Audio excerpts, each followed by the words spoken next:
s'assumer, à ne pas assumer son destin.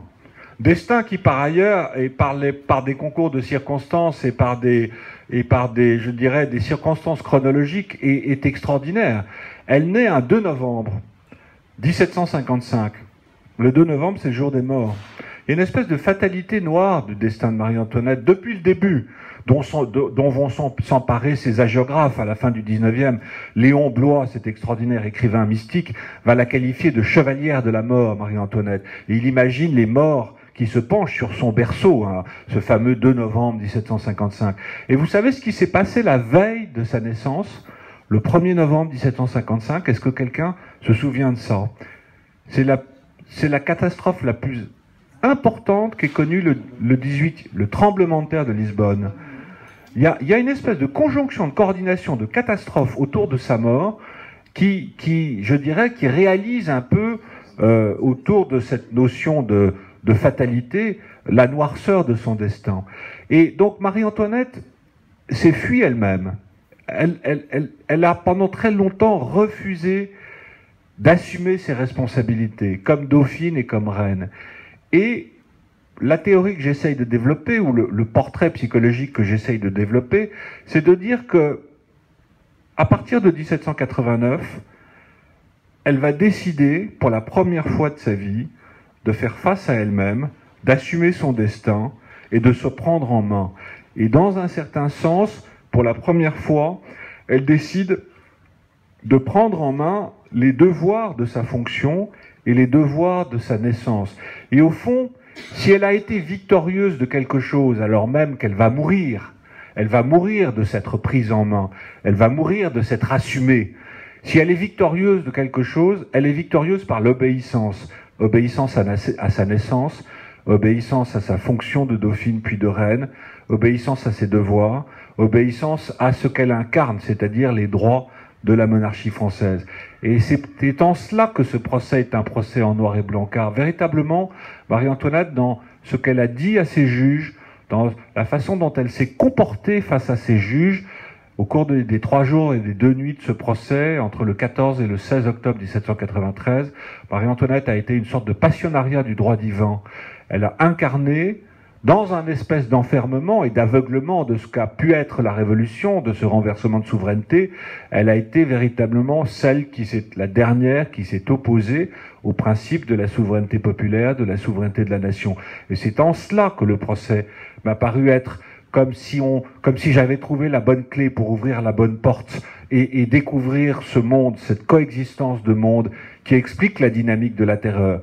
Car la Révolution et la terreur va s'emparer d'elle par nécessité de constitution et de légitimité.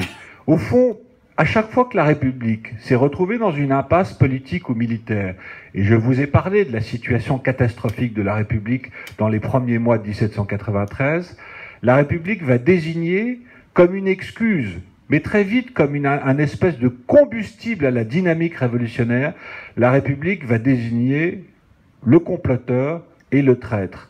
Et on retrouvera d'ailleurs cette désignation du traître à tous les moments tragiques de notre histoire contemporaine. On cherche un traître en 1814 pour expliquer la défaite de Napoléon. On cherche à nouveau un traître en 1815 pour expliquer la défaite de Waterloo. Le coup de poignard dans le dos donné à l'armée allemande en 1919, ce n'est pas seulement un coup de poignard qui serait resté en Allemagne. Le coup de poignard, il est français aussi. On cherchera encore des excuses et un traître en 1940 pour expliquer le fait que l'armée française n'ait fait mouvement que vers le sud, si j'ose dire, entre mai et juin 40. Et on cherchera à nouveau un traître et des traîtres en 1944 à l'époque de l'épuration. C'est une tradition française qui est née sous la Révolution française, une tradition qui relève dans un certain sens, je l'ai dit tout à l'heure, de l'exclusion. Souvenez-vous du discours de Brissot au Club des Jacobins dès 1791 qui dit à peu près ceci: souvenez-vous, messieurs, nous avons besoin de grandes trahisons. Pour Brissot, le fait de trouver un complot, le fait d'imaginer un complot réel ou inventé, est un élément capital à la dynamique révolutionnaire, à la légitimité de la Révolution, puis à la légitimité de la République. Et la République s'est construite, s'est identifiée sur la désignation de l'étranger et du traître. Je vous assure qu'il faut réfléchir à tout ça par rapport à la situation dans laquelle nous vivons aujourd'hui. Vraiment, cette République qui se construit sur de l'exclusion, après tout, nous sommes en République, c'est la 5e.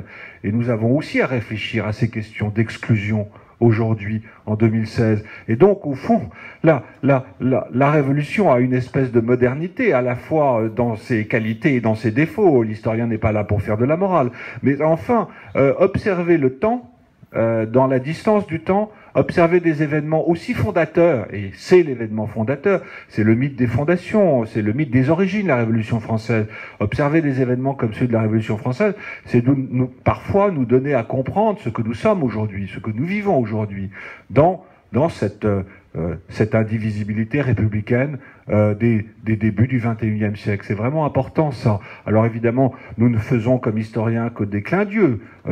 Au fond, nous essayons de donner à comprendre ce qui s'est passé il y a 200 ans, libre au lecteur d'en tirer les conséquences qu'il voudra. Mais enfin, on peut lire et on peut réfléchir.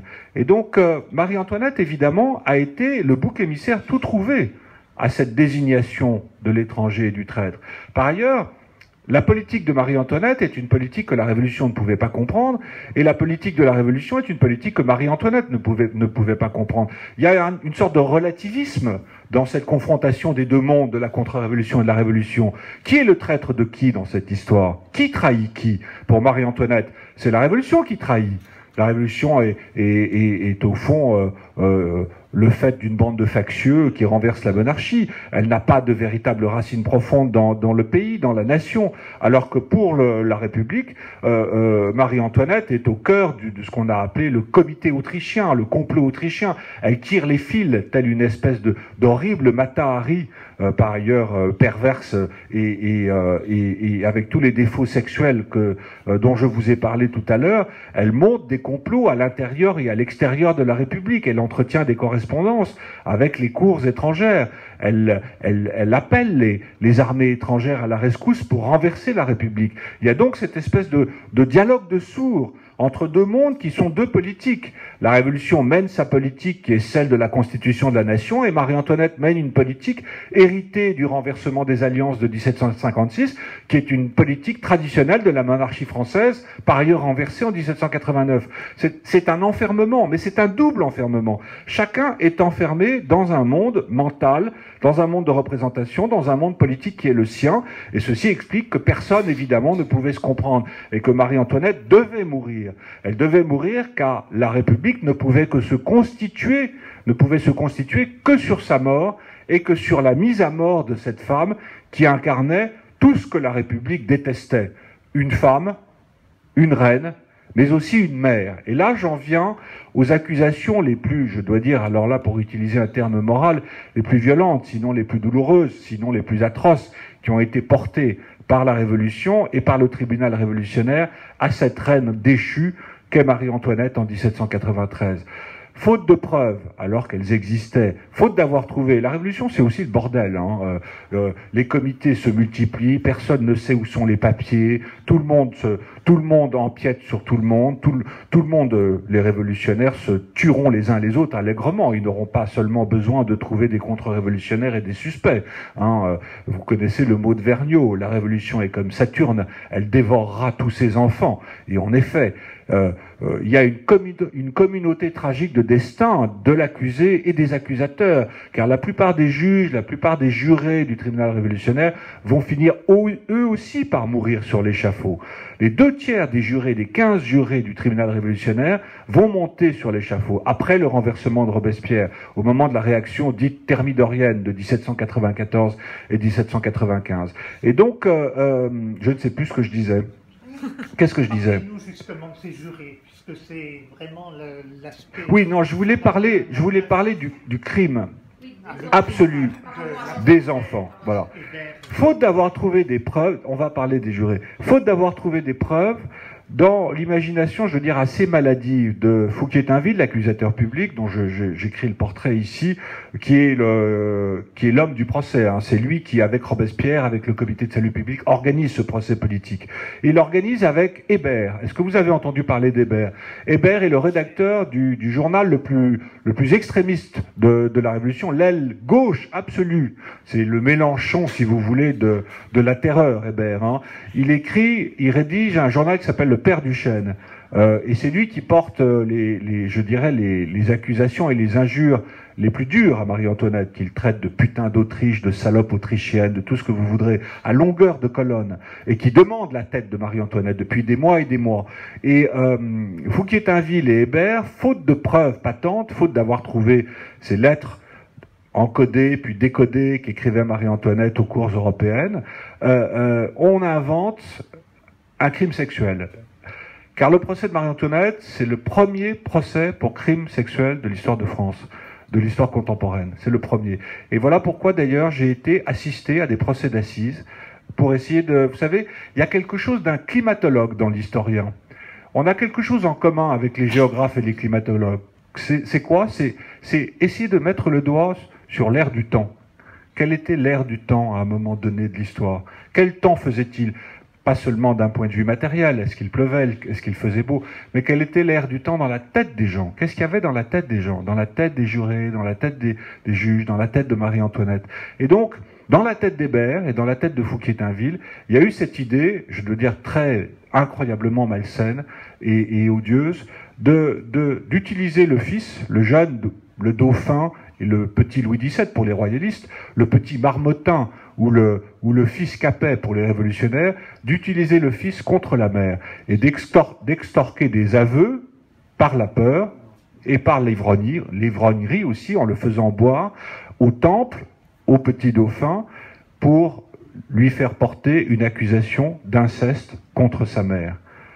Et cette accusation, qui est probablement là, après toutes ces violences qu'a dû subir Marie-Antoinette, qui est certainement la plus odieuse, et contre laquelle elle va réagir avec une dignité qu'elle a eue pendant tout son procès. Vous vous rappelez de cette réaction qui est très vite notée dans le Moniteur universel et qu'on le retrouve. J'en appelle à toutes les femmes qui sont présentes ici, j'en appelle à toutes les mères. Pouvez-vous imaginer, les femmes qui étaient là derrière les barrières de la salle du tribunal révolutionnaire, c'était ce qu'on appelait les tricoteuses. C'était évidemment, le public n'était pas constitué de royalistes et de partisans de Marie-Antoinette. Tout cela ne pouvait même pas se produire au tribunal et être dans l'assistance. Il n'y a guère que Alexandre Dumas qui représente son chevalier de Maison Rouge, alias le chevalier de Rougeville, dans l'assistance du procès de Marie-Antoinette dans la salle de la liberté du tribunal révolutionnaire. Ce tribunal était mis sous coupe réglée des inspecteurs de police du comité de sûreté générale et il ne s'agissait pas de dire un mot de trop, sinon on partait directement à la guillotine, y compris aussi place de la Révolution lorsqu'elle sera, elle, guillotinée. Et donc Hébert porte cette accusation d'inceste.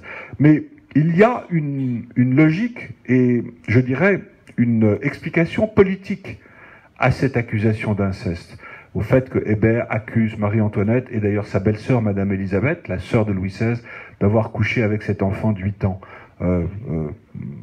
tous les soirs, pendant plusieurs mois. Quelle est-elle, cette explication? C'est qu'au fond, la Révolution ne savait pas quoi faire de ce dauphin.